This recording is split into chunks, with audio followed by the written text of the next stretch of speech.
Hi hello வணக்கம். இதுக்கு முந்தின வீடியோவில் நம்ம இந்த சிபிஆர் பற்றி பார்த்துருந்தோம். பிவோட் ரேஞ்சஸ் இது எல்லாமே கிளியராக எக்ஸ்பிளைன் பண்ணியிருந்தோம் இல்லையா?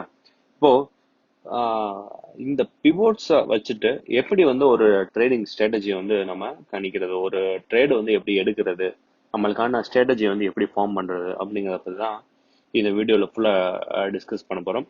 நீங்கள் பார்த்தீங்க அப்படின்னா இந்த பிரைஸ் ஆக்ஷன் அண்ட் பிவோட்டை மட்டும் யூஸ் பண்ணி ட்ரேட் பண்ணக்கூடிய இன்ட்ராடே ட்ரேடர்ஸ் நிறைய பேர் இருக்காங்க. அதே மாதிரி இந்த ஸ்ட்ராட்டஜி இன்னும் குறிப்பாக சொல்லணும் அப்படின்னு சொன்னால் டெரிவேட்டிவ்ஸ்க்கு ரொம்பவே யூஸ்ஃபுல்லாக இருக்கும். ஸோ இந்த வீடியோ டில் எண்டு வரைக்கும் பாருங்க. உங்களுக்கு இதில் நிறைய டெக்னிக்கல் இது சொல்லுவேன், நிறைய ஸ்ட்ராட்டஜிஸ் சொல்லுவேன். இதில் என்னென்ன மாதிரியான ஒரு கிரிட்டீரியா இருந்தது அப்படின்னா என்ன மாதிரியான ஒரு மார்க்கெட்டில் எதிர்பார்ப்பு நீங்கள் பண்ணலாம் அப்படிங்கிறதெல்லாம் சொல்லுவேன். கண்டிப்பாக வீடியோ எண்டு வரைக்கும் பாருங்கள். நீங்கள் இது வரைக்கும் நம்ம சேனலை சப்ஸ்கிரைப் பண்ணலை அப்படின்னா கண்டிப்பாக சேனலை சப்ஸ்கிரைப் பண்ணுங்கள். அது மட்டும் இல்லாமல் பக்கத்தில் இருக்கக்கூடிய அந்த பெல் ஐக்கானையும் கிளிக் பண்ணுங்கள். அப்போ தான் உங்களுக்கு நான் அடுத்தடுத்து போடக்கூடிய வீடியோக்கான அப்டேட்ஸ் உங்களுக்கு இமீடியட்டாக கிடைக்கும். ஓகே, இப்போது நாம் பார்த்துட்டு இருக்கக்கூடியது ஃபர்ஸ்ட் என்ன ஸ்டாக்கு அப்படின்னு பார்த்தீங்கன்னா எஸ்பிஐ லைஃப் இன்சூரன்ஸு. இன்னைக்கு நடந்த ட்ரேடுக்கான இதான் பார்த்துட்டு இருக்கோம். அதாவது 30th ஜூலை நடந்த ட்ரேடு பார்க்குறோம். இங்கே பார்த்தீங்கன்னா டேட் இங்கே இருக்கு பார்த்தீங்களா, 30 ஜூலை 2020. ஓகே, ஸோ ஃபர்ஸ்ட் நம்ம முதல்ல சொன்ன மாதிரி இந்த பிவோட் ரேஞ்சஸ் பாருங்க. இதை பாருங்க, இது சென்ட்ரல் பிவோட்டு, இது top central pivot, bottom central pivot. Okay, first strategy என்ன அப்படின்னு பார்த்தீங்கன்னா எப்பெல்லாம் இந்த பிவோட் இருக்கு இல்லையா, அந்த 3 pivot, central pivot, top central and bottom central pivot, இந்த மூணும் ரொம்ப நேராவா இருந்தது அப்படின்னா, அதாவது ரொம்ப பக்கத்துல இருந்தது, ஒட்டி இருந்தது அப்படின்னா அன்னைக்கு ட்ரேடுக்கான டே ட்ரெண்டிங் டேவா இருக்கும். இந்த ட்ரெண்டிங் டே அப்படிங்கிறது என்ன அப்படிங்கிறது உங்களுக்கு எல்லாருக்கும் தெரிஞ்சிருக்கும். ஒருவேளை தெரியல அப்படின்னா ரீகேப் பண்ணுவாங்க. ட்ரெண்டிங் டே அப்படிங்கிறது either that may be a bullish or bearish. அதாவது ஒரு புல்லிஷான ட்ரேடா இன்னைக்கு அமையலாம், இல்ல பியரிஷான ட்ரேடும் அமையலாம். இந்த ரெண்டுல எது நடந்தாலும் அது ட்ரெண்டிங் டே அப்படின்னு சொல்லுவாங்க. ஓகே, ஸோ முதல்ல சொன்ன மாதிரி இந்த பிவோட் இருக்கு இல்லையா, central pivot, top central pivot and bottom central pivot, இதோட மார்க்கிங் உங்களுக்கு ரொம்ப நேரவா, ரொம்ப குறுகையா, அதாவது ரொம்ப பக்கத்துல ஒட்டி ஓப்பன் ஆகுது அப்படின்னா அன்னைக்குரிய ட்ரேடிங் டே கண்டிப்பா அது ஒரு ட்ரெண்டிங் டேவா இருக்கும். ஓகே, இப்போ இதுக்கு முந்தின இதை பாருங்க.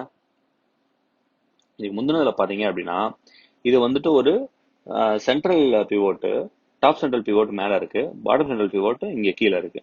இடையில இருக்கக்கூடிய டிஸ்டன்ஸ் எவ்வளவு இருக்குன்னு பாருங்க. அதே இது இன்னைக்கு நடந்த ட்ரேடுக்கான இந்த பிவோட் ரேஞ்சஸ் பாருங்க, எப்படி என்ன டிஸ்டன்ஸ் இருக்கு அப்படின்றது.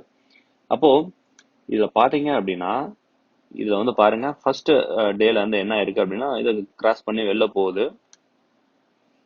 கிராஸ் பண்ணி வெளில போயிட்டு சைட்வேஸ்லயே மார்க்கெட்டு மூவ் ஆயிட்டு இருக்கு. அதாவது டாப் சென்டர்ல கிராஸ் பண்ணி வெளில போயிட்டு சைட்வேஸ்லயே மார்க்கெட் மூவ் ஆகுது. நான் கொஞ்சம் ஜூம் அவுட் பண்றேன். R1 இங்க இருக்கு. ஓகே, R1 இங்க இருக்கு. இது என்ன இருக்குன்னு பாத்தீங்கன்னா இந்த சென்ட்ரல் டாப் சென்ட்ரல் பிவோட்டை கிராஸ் பண்ணி வெளில போயிட்டு அதுக்குள்ளேயே R1 கூட ரீச் ஆகல, அதுக்குள்ளேயே ட்ரேட் ஆகி ஹரிசாண்டலே போய் முடிஞ்சிருக்கு. அது சைட்வேஸ் ட்ரேட் மட்டும் தான் நடந்திருக்கு.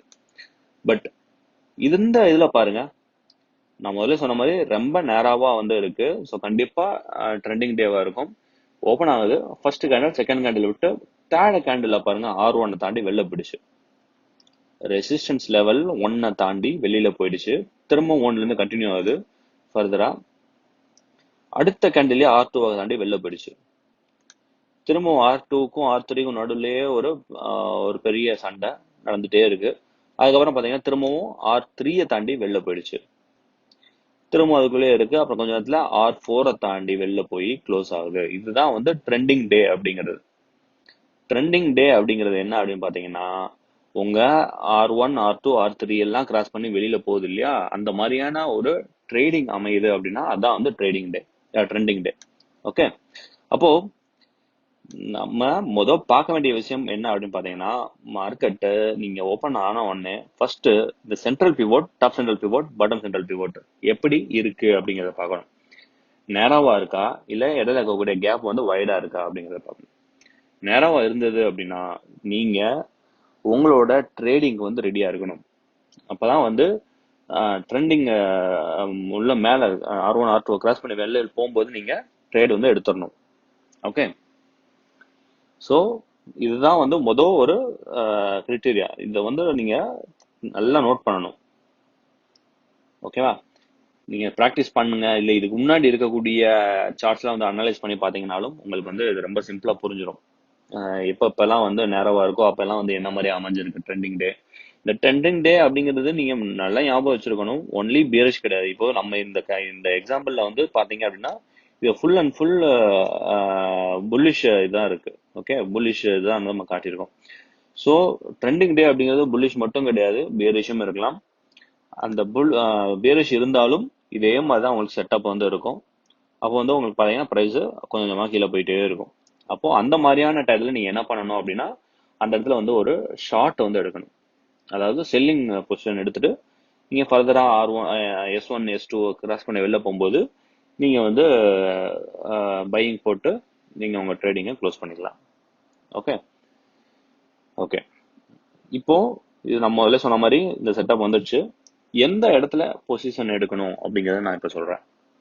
இப்போ ஃபர்ஸ்ட் கேண்டில் ஓப்பன் ஆகுது, செகண்ட் கேண்டில் ஓப்பன் ஆகுது, தேர்ட் கேண்டில் வந்து உங்களுக்கு R1 கிராஸ் ஆகி வெளில போகுது. ஓகே, எப்போ இந்த R1 அதாவது ரெசிஸ்டன்ஸ் 1 தாண்டி வெளியில போயிட்டு அடுத்த ஃப்ரெஷ் கேண்டில் வந்து R1க்கு தாண்டி ஓப்பன் ஆகுதோ அந்த இடத்துல நீங்க பொசிஷன் எடுத்துடலாம். ஓகே, ஸோ நீங்க அங்க ஒரு பொசிஷன் எடுக்கிறீங்க அப்படின்னா இப்போ இந்த இடத்துல நீங்க ஒரு பொசிஷன் எடுக்கிறீங்கன்னு வச்சுக்கோங்களேன். உங்களோட செல்லிங் வந்து நீங்க திரும்பவும் எங்க வைக்கணும், அதாவது இந்த இடத்துல வந்து இப்போ முதல்ல சொன்ன மாதிரி இது வந்து ஒரு புல்லிஷ் ட்ரெண்டா இருக்கு. ஸோ இந்த இடத்துல பையிங் ஆர்டர் போடுறோம். ஓகே, திரும்ப செல் எங்க பண்ணணும் அப்படின்னு பாத்தீங்கன்னா அது ஒருவேளை ட்ரெண்டிங் டே இல்லாம நார்மலா இருந்தது அப்படின்னா நீங்க R2 வந்து டார்கெட்டா வச்சுக்கலாம். இந்த மாதிரி R2 லெவல்ல நீங்க டார்கெட்டா ஃபிக்ஸ் பண்ணிக்கலாம். பட் உங்களுக்கு வந்து இந்த நாள் வந்து ட்ரெண்டிங் டே அப்படிங்கிறது இந்த செட்டப்பை பார்த்தோன்னே தெரிஞ்சிருச்சு இல்லையா? அந்த central pivot, top central pivot, bottom central பிவோட்டை பார்த்தோன்னே தெரிஞ்சிருச்சு. ஸோ அந்த மாதிரியான சுச்சுவேஷன்ல வந்து என்ன பண்ணணும் அப்படின்னு பாத்தீங்கன்னா மினிமம் நீங்க வந்து ரிஸ்க் எடுக்கிறதுக்கு ரெடியா இருக்கீங்க அப்படின்னா ஒரு R1க்கு அப்புறம் R2 R3 வரைக்கும் நீங்க உங்க ப்ராஃபிட் வந்து வைக்கலாம். ஓகேவா? இப்போ பாருங்க, இங்க என்டர் ஆகிறோம், இங்க என்டர் ஆகி இங்க க்ளோஸ் பண்றோம். எத்தனை கேண்டில்? 1 2 3 4 5 6 7 8 and 9. அதாவது நம்ம என்டர் ஆகக்கூடிய கேண்டிலும் சேர்த்து 10 கேண்டில்ஸ்ல நம்ம வந்து ட்ரேடை வந்து முடிச்சிடுறோம். அதாவது டைமிங் பார்த்தீங்க அப்படின்னா 10 மணிக்கு என்டர் ஆகிறோம், திரும்ப க்ளோசிங் வந்து எப்போ பண்றோம் அப்படின்னு பாத்தீங்கன்னா 12:15 நம்ம க்ளோஸ் ஆயிரும். அதுக்கப்புறம் அது ஃபர்தரா போயிருக்கு. பட் நம்மளோட டார்கெட் வந்து R3லயே வந்து முடிச்சிடணும் ட்ரெண்டிங் டேவை பொறுத்த வரைக்கும். அதுக்கு மேல வந்து நம்ம எக்ஸ்பெக்ட் பண்ணக்கூடாது. R3 நம்மளுக்கு சஃபிஷியன்டான ஒரு டார்கெட். ஓகே, இப்போ இங்க பாருங்க, உங்களோட ஸ்டாப் லாஸ் நீங்க எங்க வைக்கணும் அப்படின்னு பாத்தீங்கன்னா இந்த மாதிரி இதுல இதுக்கு ப்ரீவியஸ் கேண்டில் இருக்கு இல்லையா,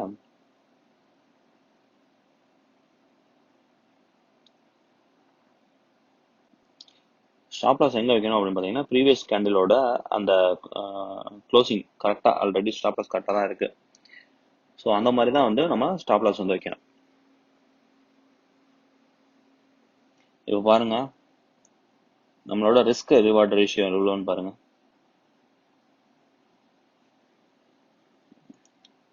நம்மளோட ரிஸ்க் ரிவார்ட் ரேஷியோ எவ்வளவு அப்படின்னு பார்த்தோம்னா நம்மளுக்கு வந்து கிட்டத்தட்ட 1:1.65 வந்து நம்மளோட ரிஸ்க் ரிவார்ட் ரேஷியோ இந்த செட்டப்பை பொறுத்த வரைக்கும்.